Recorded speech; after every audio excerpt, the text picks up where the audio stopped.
Salam dalam Kristus Yesus Tuhan kita. Allah mencari yang sudah lalu. Mengapa Allah mencari yang sudah lalu? Firman Tuhan dalam kitab Pengkhotbah pasal 3 ayat 15, yang sekarang ada, dulu sudah ada, dan yang akan ada, sudah lama ada. Dan Allah mencari yang sudah lalu. Mengapa sekali lagi Allah mencari yang sudah lalu? Bapak saudara ingat, ketika Allah menjadikan alam semesta segala ciptaannya, Allah berkata, sungguh amat baik.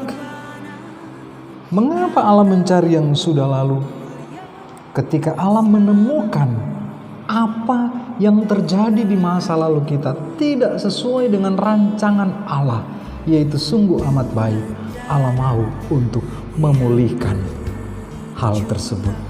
Terkadang orang berkata dan orang berpikir, yang lalu biarlah berlalu. Benar, firman Tuhan berkata, yang lalu sudah berlalu, sesungguhnya yang baru sudah datang. Tetapi hal-hal yang di masa lalu yang tidak kita selesaikan, yang tidak kita bereskan, maka itu akan terus mengikat kita, mengikuti kita kemanapun kita pergi dan berada. Dan itu akan menimbulkan masalah, baik untuk diri kita maupun untuk diri orang lain. Itu ibaratnya kita sedang terbelenggu, terikat dengan rantai masa lalu kita yang tidak baik. Kemanapun kita pergi, ketika itu tidak diputuskan, tidak dibebaskan, tidak dilepaskan, maka rantai itu akan melilit kehidupan kita, semakin akan terlilit dengan hal-hal yang tidak baik tersebut. Bahkan bukan itu saja, semakin jauh kita melangkah, semakin banyak kita bertemu dengan orang-orang, maka rantai yang membelenggu kita juga akan mengganggu hubungan kita dengan sesama kita, melilit mereka, membuat kita mengalami masalah demi masalah. Berulang kali dan berulang kali muncul dan muncul lagi. Kenapa? Karena kita tidak pernah membereskan masa lalu kita. Firman Tuhan berkata, yang sekarang ada, dulu sudah ada, dan yang akan ada, sudah lama ada. Dan Allah mencari yang sudah lalu. Allah mencari yang sudah lalu untuk membereskan, untuk memulihkan hal-hal yang tidak baik yang pernah kita alami di masa lalu.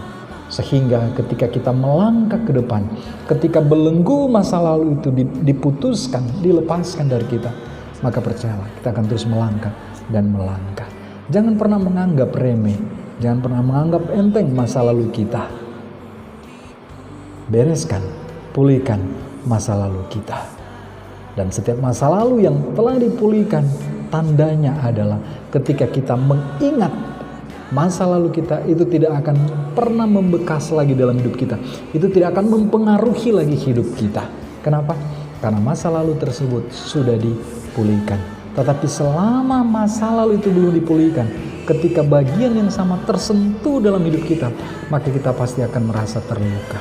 Akan muncul lagi perasaan yang tidak menyenangkan, sebagaimana yang terjadi di masa lalu. Kenapa? Karena belum dipulihkan. Allah mencari yang sudah lalu. Untuk apa? Untuk memulihkan, sehingga menjadi sebagaimana apa rancangan dan ketetapan Allah sejak mulanya. Sungguh amat baik. Tuhan Yesus memberkati kita. Mari kita berdoa. Bapa, terima kasih untuk waktu kami boleh diingatkan oleh firman Tuhan bahwa yang ada sekarang dulu sudah ada, bahkan yang akan datang di masa depan sudah ada. Allah tahu semuanya. Tetapi Allah kemudian berkata, mencari yang sudah lalu. Tuhan tolong kami, beri hati yang benar bagi kami, sehingga masa lalu kami yang tidak baik, yang kami lakukan, perbuatan yang tidak menyenangkan di luar Yesus, kami serahkan semuanya ke dalam tangan Tuhan. Tuhan ampuni kami, kasihani kami, mohon pemulihan untuk kami, sehingga masa lalu kami itu diputuskan di dalam nama Yesus, dan kami mau berjalan melangkah di dalam kasih karunia Kristus Tuhan, menikmati hal-hal yang baik di dalam pertolongan Tuhan Yesus. Terima kasih dalam nama Tuhan Yesus. Haleluya. Amin.